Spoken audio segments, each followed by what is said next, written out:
Whether it's a natural disaster, an economic crisis, or an unexpected life event, being prepared is not about fear, it's about resilience.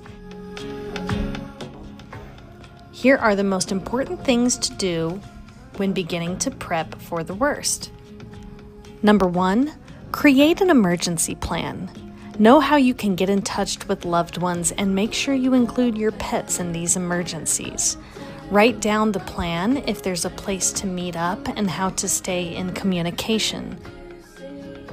It's also a good idea to keep a go bag in the car in case you have to leave quickly, which brings me to step number 2, build a 72-hour emergency kit. This kit should include things like water, non-perishable foods, a flashlight, first aid, cash, and important documents. Step number 3 is the type of food and water to stockpile. Rice, beans, oats, canned vegetables, peanut butter, and granola bars are all great food options when learning to prepare shelf-stable food. You'll need about 1 gallon of water per person per day. So a good place to start is about 2 to 4 weeks of shelf-stable food and water. And knowing how to purify this water is absolutely essential. If you have the means to boil it, if you have access to a fire, make sure all water is boiled and safe for drinking.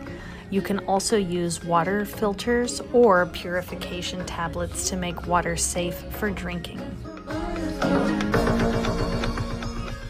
Having a first aid kit and knowing how to use it is absolutely essential.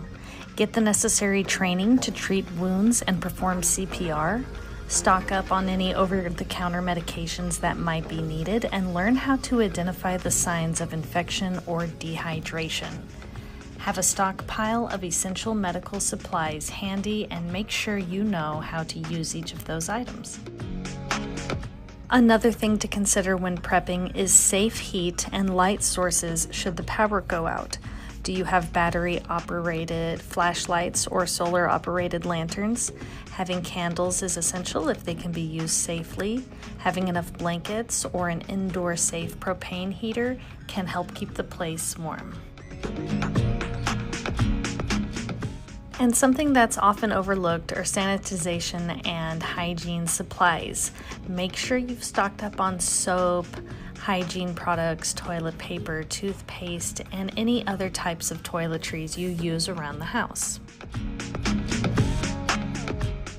It's important to make sure your home is safe and prepared for storms or civil unrest. Make sure you have a fire extinguisher, working smoke detectors, that all of the windows lock and the doors can be reinforced, and if necessary, you have an emergency radio.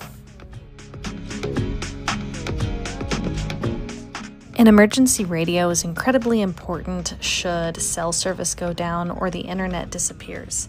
Having a backup plan for communication is necessary before these things happen. Do you have walkie-talkies or a ham radio, for instance, or some other plan to get in touch with your loved ones should there be no other way to communicate? And finally, one of the best things you can do to prepare for the worst is to keep learning and practicing your skills. It's more than just storing supplies, it's a mindset. Learn basic survival skills, gardening, learning how to cook without power, and a lot of different types of activities you would expect to find on a camping trip. Practice fire drills and evacuation plans.